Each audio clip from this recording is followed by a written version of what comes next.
وہ آپ کی ٹیم مرتضیٰ، آپ سب کو میں آج مبارک دیتا ہوں کہ آپ نے ایک بڑا لینڈ مارک کراس کیا یہ روشن ڈیجیٹل اکاؤنٹ میں کہ آپ نے $1 ارب ان اکاؤنٹس میں آپ کی جو اسکیم ہے اس نے کامیابی سے اتنی زیادہ اچیومنٹ کی. میں آپ کو مبارک دیتا ہوں. یہ جو آپ کی نئی اور اس کو آگے بڑھانے کے لیے اور اوورسیز پاکستانیز کی پارٹیسپیشن بڑھانے کے لیے جو آپ نے دو روشن اپنی کار اور جو روشن سماجی خدمت، یہ جو دو آپ نے اور پروڈکٹس دیے ہیں، انشاءاللہ یہ کامیاب ہوں گے. اور میں یہ چاہوں گا کہ آپ ہمارے فائنانس منسٹر شوکت ترین کی بھی پوری سروسز لیں، کیونکہ ان کی خاص جو میں ان کو جانتا ہوں، ان کی مارکیٹنگ کے اندر ان کی خاص ایک ایکسپرٹیز ہے. تو یہ اور اس کے اندر بہت پوٹینشیل ہے، کیونکہ ابھی تک آپ نے $1 ارب لیا اور 1,20,30 ہزار پاکستانیوں سے، تو 90 لاکھ پاکستانی باہر ہیں. اور 90 لاکھ پاکستانیوں کی اگر ہم سوچ لیں کہ ایک فریکشن بھی ہم نے ان کا ٹیپ کر لیا، مثلا ہم 20 لاکھ تک بھی پہنچ گئے، تو یہ فگر کدھر سے کدھر جا سکتی ہے. تو اس میں بڑا ان ٹیپ پوٹینشیل پڑا ہوا ہے. اور جتنا بھی آپ اس کے اندر اپنی out of the box thinking کریں گے، سوچیں گے، اپنی اس کی مارکیٹنگ کی چیزیں سوچیں گے، تو یہ میرے خیال میں یہ ایسی چیز ہے، یہ ہمیں وہ کشن دے گی کہ ہمیں دیکھیں ہمارا مسئلہ کیا پاکستان کا مسئلہ یہ رہا کہ ہم نے کسی نے بھی زور ہی نہیں لگایا اپنی ایکسپورٹس بڑھانے کے لیے. تو کیونکہ ایکسپورٹس ہماری بڑھی نہیں، وہ اصل میں وہ سب سے بڑا ایک رکاوٹ بن گئی پاکستان کے آگے بڑھنے میں. ہوتا کیا تھا کہ ہماری جیسی گروتھ ریٹ بڑھنی شروع ہوتی تھی، وہ جا کے پریشر پڑنا شروع ہو جاتا تھا ہمارے کرنٹ اکاؤنٹ کے اوپر.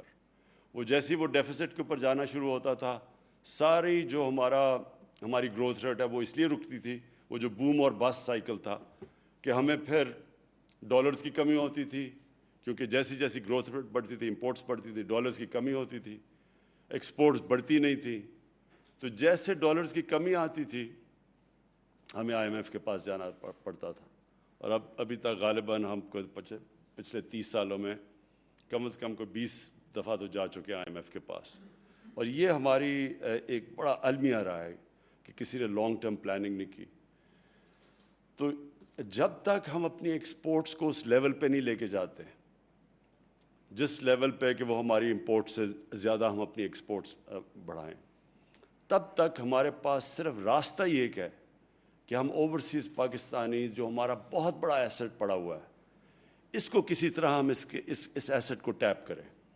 ابھی تک بڑی تھوڑی کوششیں ہوئیں، اور شوکت ترین جب پہلی دفعہ فائنانس منسٹر تھے تو پہلی دفعہ انہوں نے ریمیٹنسز کے اوپر کوشش کی کہ کسی طرح زیادہ ہم ریمیٹنسز اوورسیز پاکستانیز کی لے کے آئیں. اب یہ دوسری دفعہ ایفرٹ ہو رہی ہے، جو کہ رضا آپ نے لیڈ لی اس کے اندر. اب ہمیں کوشش یہ کرنی چاہیے کہ ہر قسم کی اپنے آپ کے اسٹیٹ بینک کے اندر، شوکت ترین آپ کی فائنانس منسٹری میں، ہماری اکنامک پوری ایڈوائزری ٹیم بیٹھی ہوئی ہے، ہمیں سارا وقت برین سٹارمنگ کرنی چاہیے کہ ہم جب تک ہماری ایکسپورٹس نہیں بڑھتی ہم کس طرح وہ گیپ انکریز کریں گے، وہ فل کریں گے، وہ گیپ کیسے فل کریں گے اپنے اوورسیز پاکستانیز کی ریمیٹنسز سے. آپ نے جو بات کی ہماری اس وقت ہم نے جو انسینٹیوائز کیا اپنے کنسٹرکشن سیکٹر کو اور لو کاسٹ ہاؤسنگ کو، اب یہ آہستہ آہستہ پک کر رہی ہیں. جس طرح آپ نے ٹھیک ایک بات کہی کہ ہمارے بینکس کو ابھی تک عادت نہیں ہے، وہ جو بینک سے فائنانس کروانا چاہتا ہے اپنا گھر، وہ جو چھوٹے لوگ ہیں، جو وہ کلاس ہے جس کے پاس آج تک کبھی کسی کو قرضے ملے نہیں بینک سے، تو اس کے لیے آہستہ آہستہ بینکس کو اپنے اسٹاف کو ٹریننگ کرنی پڑے گی ان کو سروس کرنے کے لیے. اور جیسے جیسے ہماری کنسٹرکشن میں ماشاءاللہ بہت بڑی بوم آ رہی ہے، تو جیسے جیسے ہماری کنسٹرکشن بڑھتی جائے گی، ہاؤسنگ کی ڈیمانڈ بڑھتی جائے گی، ہاؤسنگ کے اندر زیادہ زیادہ لوگ پیسے لگانا شروع ہو جائیں گے، تو ہمارا پریشر پڑے گا جا کے کرنٹ اکاؤنٹ کے اوپر، اور ہماری امپورٹس بڑھیں گی. اور جب وہاں پریشر پڑے گا امپورٹس بڑھنے سے، تو ہمیں وہ پیریڈ کے اندر بہت ضروری ہے کہ ہم اوورسیز پاکستانیز کو ٹیپ کریں. اس میں ابھی بھی ہم ماشاء اللہ ہم نے پچھلے 1 سال میں ریکارڈ ریمیٹنسز آئی ہیں اوورسیز پاکستانی سے. سارے پچھلے ریکارڈز ٹوٹ چکے ہیں.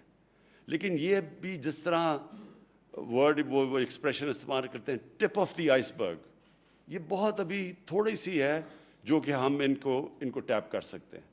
اور یہ وہ پھر سے میں وہ کہتا ہوں کہ وہ جب تک ہماری ایکسپورٹس اس لیول پہ نہیں پہنچتی تو یہ ایک ایریا ہے جو یہ اس گیپ کو فل کرے گا. تو اس لیے جتنا بھی آپ اس کے اوپر انوویٹ کریں گے, سوچیں گے, اس میں برین سٹارمنگ کریں گے اور اس سب سے بڑے پوٹینشیل کو ٹیپ کرنے کے لیے اتنا ہمارے لیے آسانیاں پیدا ہوتی رہیں. ہمیں وہ کرنچ نہیں آئے گا جو کہ ہمیشہ آ جاتا ہے کرنٹ اکاؤنٹ کے اندر جب ہمارا وہ ڈیفیسٹ پہ چلا جاتا ہے.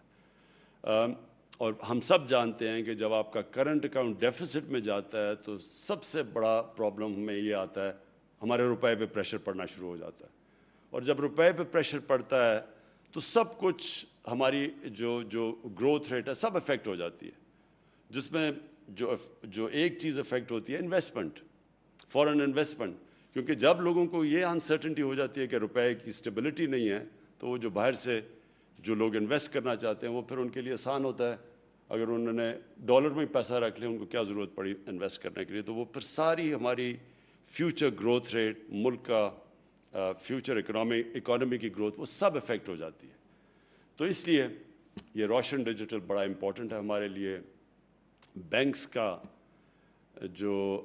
کی ابھی تک جس طرح کی وہ ہمارے ساتھ چلے ہیں, میں ان کا خاص آج ان کو اپریشیٹ کرنا چاہتا ہوں, خراج تحسین پیش کرنا چاہتا ہوں کہ ہاؤسنگ میں بھی وہ کنیکٹڈ ہے. ہاؤسنگ میں بھی بینکس کی ہمارا رول بہت بڑا ہمیں چاہیے.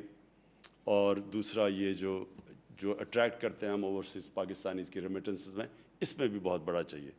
میں آخر میں صرف ایک چیز کہنا چاہتا ہوں کہ ہمارا جو ایسٹ ہے, جو لوگوں نے اس ملک کی اکانومی کو افلوٹ رکھا ہے, جو بچا کے رکھا ہوا ہے, وہ ہے ہمارے اوورسیز پاکستانی. اور اسپیشلی وہ ہمارے جو لیبر جاتی ہے. اور کیونکہ میرا ان سے واسطہ کافی پڑا ہے بڑے سالوں سے, جب سے میں پہلی دفعہ باہر کرکٹ کھیلنے گیا تو وہ کرکٹ میں زیادہ تر جو ہم جاتے تھے انگلینڈ کرکٹ کھیلنے, تو ہمارا جو وہ لیبر کلاس تھی وہ بڑے آئیڈینٹیفائی کرتے تھے پاکستان سے, میچز پہ آتے تھے. تو میرا ان سے تب سے رابطہ ہے, آج سے 50 سال سے.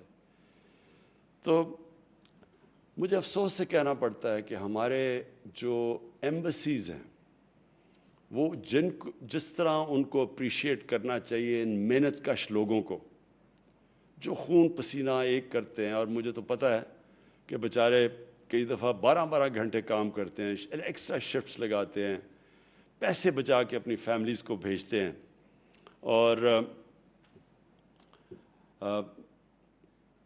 6 8 ایک کمرے کے اندر رہتے ہیں. اور جس طرح میں نے ان کو دیکھا ہوا ہے, تو یہ بہت ہمارے اسپیشل لوگ ہیں اس ملک کے. ایک تو ہم ان کو نوکریاں نہیں دے سکتے, اپنی فیملی سے دور ہوتے ہیں اور بڑے مہینے دور رہتے ہیں, اور کئی دفعہ سال دور رہتے ہیں اپنی فیملی سے. پھر وہ محنت کرتے ہیں, اصل خون پسینہ ایک کر کے وہ پیسہ بچا کے بھیجتے ہیں, اور وہی ریمیٹنسز آج ہمیں پاکستان کو چلا رہی ہیں.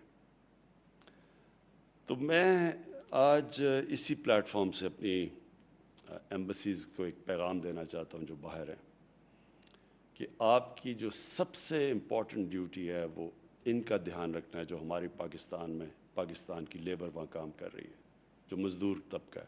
جو پیسے والے لوگ ہیں ان کے لیے تو پھر بھی اتنے پرابلمز نہیں ہوتے.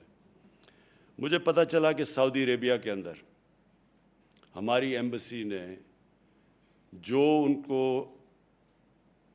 کو سروس دینی چاہیے تھی, جو ان کا دھیان رکھنا چاہیے تھا ہمارے سعودی عربیہ میں لیبر کو, وہ انہوں نے نہیں دیا. میں نے کل میں نے پوری اس کے اوپر فل اسکیل انکوائری بنائی ہے.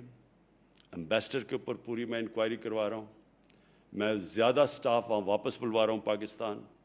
اور جب یہ انکوائری کے رزلٹس آئیں گے تو جو ذمہ دار ہیں, جنہوں نے مس ٹریٹ کیا ہمارے لیبر کو اور جو ان کا کام ہے سب سے بڑا، ان سب کے خلاف میں ایکشن لوں گا۔ ایک ہم ان کی مثال بنائیں گے کہ یہ ان کا جو سب سے بڑا کام ہے ان کی مدد کرنا، بجائے مدد کرنے کے مجھے یہ بھی رپورٹس آئی ہیں کہ ان سے پیسے لیے جاتے تھے۔ تو یہ میں آج صرف اس لیے کہہ رہا ہوں کہ اس میں پوری انویسٹیگیشن اب ہو رہی ہے، بڑی ہائی پاورڈ انویسٹیگیشن ہو رہی ہے، اور جن جن لوگوں نے ہماری لیبر کو سے ایکسٹارٹ کیا، مسٹریٹ کیا، اپنا کام نہیں کیا، ان کے اوپر ہم ایک مثالی سزائیں دیں گے ان کو۔ پھر سے میں آپ کو رضا باقر، آپ کو، آپ کی ٹیم، مرتضیٰ، مجھے پتہ مرتضیٰ نے بڑا زبردست کام کر رہا ہے، میں اس کو بھی میں آج ایکنالج کرنا چاہتا ہوں، اور میں یہ امید رکھتا ہوں کہ آپ اسی طرح جس طرح آپ out of the box thinking کر رہے ہیں اور سوچ رہے ہیں اور انوویٹ کر رہے ہیں اور نئے طریقے کر رہے ہیں، کیونکہ یہ بہت بڑا 90 لاکھ پاکستانی اوورسیز بہت بڑا ایسٹ ہمارا بیٹھا ہوا ہے باہر، اور اس کو ہم نے ابھی کوشش، جس طرح میں نے کہا، جب تک ایکسپورٹس نہیں بڑھتی، اس ہم نے اپنے بڑے اثاثے کو صحیح معنی میں ٹیپ کرنا ہے۔ بہت بہت شکریہ۔